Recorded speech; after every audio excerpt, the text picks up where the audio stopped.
Hey guys, I'm Chris, better known as Voltex Hawk, and welcome to the channel. This is my 2006 STI.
Welcome to the channel. This is going to be episode 1 of the Hawk Chronicles, in which I document stuff I do to the car, show you what I've already done to it, and show you some of the homies' cars, because everybody seems to want to see that. We're also going to look at how we prepare for the track, how we do at the track, the drive home, the usual dinner with the homies, just the entire track atmosphere, because people seem to want to see that. So just a little background on the car. I've had the car for 11 years now, something like that. I'm the second owner of it. So I started off with a pretty basic setup and goal in mind. I wanted to have all authentic parts. I wanted to build a magazine car pretty much, but not an over-the-top one that I couldn't drive everywhere. I still wanted to have fun in it. I still wanted to, take it out into the city, hang out with friends, I wanted it to get noticed at shows and noticed at meets, not just, fade into the background. And in my mind, to do that properly meant using authentic parts and, just following the style that you have in mind. Because a lot of people get caught up in the sauce and then they want to do this and they want to put, massive wing on the back and they just want to follow trends. But, that was never the goal. I didn't want to follow trends. I had a goal in mind. And I wanted to stick to that goal and build the car that I always envisioned. We've all got a style in mind, and my style was, and still is, the track look. But I didn't want to just have the look. I wanted it to look like a track car and actually be tracked. And on the flip side, I wanted it to be super clean, and I wanted people to not believe that I tracked the car. And that's still a comment that makes me smile, and I get that a lot today. They're like, man, we can't believe you tracked this car, it's way too clean. I've had dudes at Cars and Coffee just making slick comments and not knowing that I'm the owner of the car. And it's awesome to hear them say stuff like, yeah, this car has never been tracked a day in its life. Yeah, bro, it's been up to about like 7 track days so far, and many more to come, hopefully. So the car started off with just basic stuff. At one point I had plasti dip BBS's, mud flaps. I still have the triple gauge pod with the Deffies, because that's a timeless look. And if you knew GDs back in the day, that was like one of the first mods that you had to have, was the triple pod with the Deffi boost gauge. A lot of people had EGT, so I got boost, oil temperature, and oil pressure, which are like 3 critical things to keeping an EJ alive, especially oil temperature, because a lot of people just jump in the car and if coolant's up to temperature, they just straight beat on the car, that's it. But oil temp takes quite a bit longer than coolant temp to get to operating temperature. And if you don't wait for the oil to get up to temperature, then you're going to have blow by and blah blah blah. generally it's bad news for the EJ. EJs are weak in general, so you got to do what you got to do to keep them alive. So anyways, I got the triple gauge pod with my Deffies, I got my mud flaps, I got my Plasti Dip BBSs.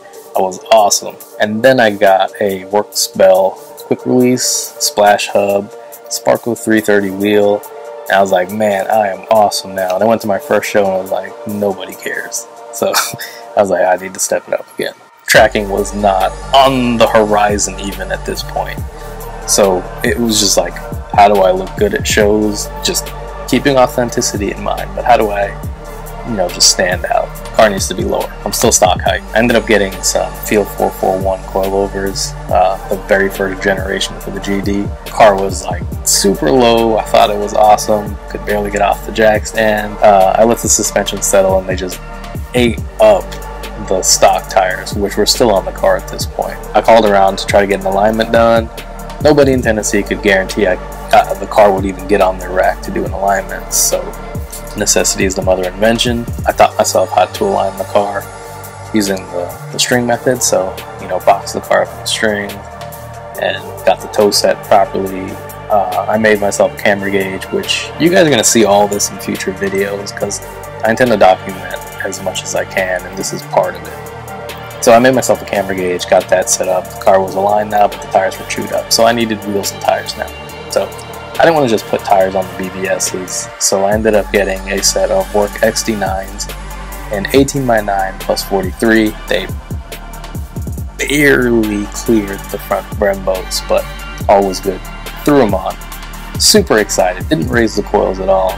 Went for my first drive. I mean, the car was awesome. They were gray wheels. The car is Aspen white.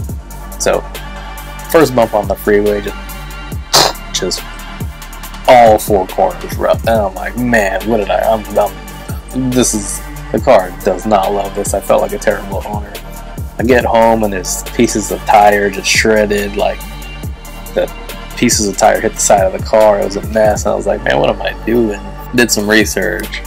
For you guys that don't know, the GD STIs, they've got a plastic over fender and then two pieces of sheet metal that make up the inside of the rear fender. So you can't roll this like a normal fender. You can't roll this like the front fenders. You have to grind down those two pieces of metal, and you either hammer it out for a pull and then seal it and paint it, or you pull off the plastic flare and then hammer it out. So I chose to just grind it down and see how much clearance I had, and it was just enough clearance and I was good to go. Love that setup. Started back roading and just taking all the scenic routes and curvy roads in Tennessee, and it was super fun. We learned a lot about car control and everything. Nothing compared to what we learned at the track, but definitely learned how to drive a little bit better on these back roads. Super dangerous, but oh well. Ended up moving on to my next set of wheels, which were Graham Lights 57 DR 18x9.5 plus 38, 245 40 tires. They were Hankook RS3s. I just swapped them over from the Works. Loved those wheels. They were white on Aspen white. Everything was cool. The car, it really made like a visual impact at that point. I think people knew the car for being white on white the most out of any of the other setups. Ended up doing a bolting cage after that. I got the Recaro pole positions in. I did the Killer Bee oil system. I got a Pro Tune finally. Big old top mount intercooler from ETS. It got the Tomei exhaust finally. The big revision was the full Voltex kit. I wanted to be the first person in Tennessee with a Voltex Hawkeye. Ended up being a 9-month wait for the wing. So I finally got the wing on, got skirts on, front bumper, rear diffuser, everything, car was set up the way you see it. That's the final aesthetic form of it, I guess you can say. Took it to a bunch of shows, won a couple shows, met a bunch of great people through the car, mainly through photography. Everybody wanted to shoot the car, and I was cool with it, because you shoot the car, we become friends. I shoot your car because I do some photography too. And a lot of these people that I met are lifelong friends now. And nobody outside of cars will understand this, but I mean, it's the beauty of the car hobby. A few years ago, a friend of mine, Drew Turner of Def Motion, he decided to hold an event at NCM in Bowling Green, which is the National Corvette Museum track. So I signed up for that. A bunch of the homies came out with me. we all drove the track, and it was like, just like that, hooked. You don't use most of the capacity of your aftermarket parts on the street, except if you're going fast in a straight line. But all the suspension stuff and everything you get, you don't feel the majority of the benefit until you track the car. Like you can back road all you want and everything, but until you get on track where the grip levels are higher than on the street, your tires are up to temperature, your brakes are up to temperature, you don't really feel the benefit of those suspension parts. So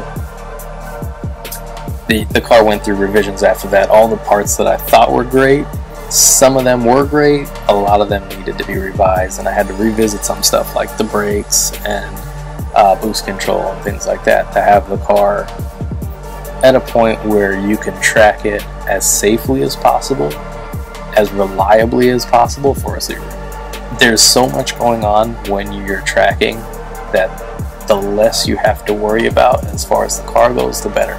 A lot of these parts, like the brakes and boost control, which were two of the big things, were a load off of my chest as far as what I had to think about when I was on track.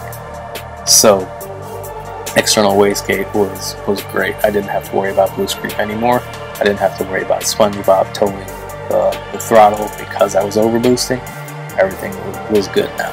So the point is, I had to revisit a lot of these mod choices just to refine them for the car, since now I wasn't guessing on what worked and what didn't work based on backroading or just driving on the street. This was the ultimate test on what worked and what didn't work. And now I can go back and revise things that weren't so great. That was a not so brief rundown of the car. Now we will look at some of the key features real quick, mostly visual that you can see from the outside, and in future videos I'll go through things like the power plant, footwork, interior, safety, and anything else you guys want to see. So let's take a look at some of the key features. So here's my 2006 Aspen White STI. It's got a bunch of suspension stuff done, most notably Feel 442 coilovers with external reservoirs, white line end links, white line sway bars. It's got a custom Oswald Performance front subframe. Got a bunch of brake stuff done too. Project New Club Racer pads, endless fluid, stainless brake lines, 2-piece gyro disc rotors, and custom brake cooling. The car wears full Voltex aero. It has S204 headlights with a custom 4th gen Acura TL retrofit. It has an ETS front mount titanium kit, a custom bumper beam with integrated tow hook, completely rebuilt Ganador mirrors, a Voltex Type 2V wing with Outsiders titanium hardware, super original Volt TE37 SLs in 18x10, wrapped in 265/35 Bridgestone Potenza RE71Rs. The interior has a pair of comfy pole position seats, Takata ASM harnesses, and an auto power half cage.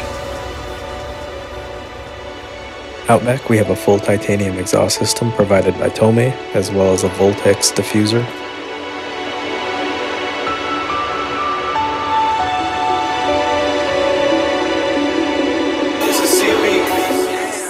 These taillights are actually off of two different cars, one in 04, one in 05 WRX, both crashed and in a junkyard somewhere. The STI badge on the trunk is actually a custom piece made out of titanium.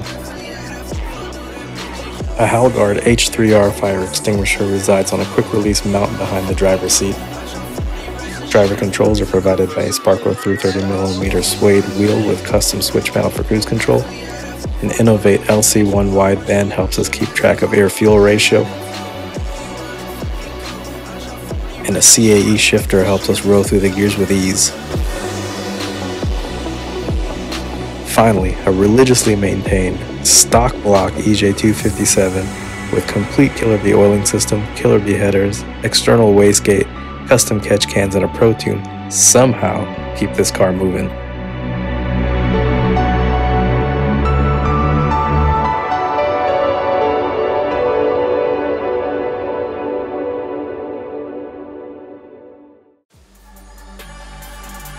Hope you guys enjoyed the first episode. Like, comment, share, subscribe. I don't know what the YouTube people usually say, but just do that. And remember, with my car, with your car, it may not be everybody's cup of tea, but they don't have to drink it.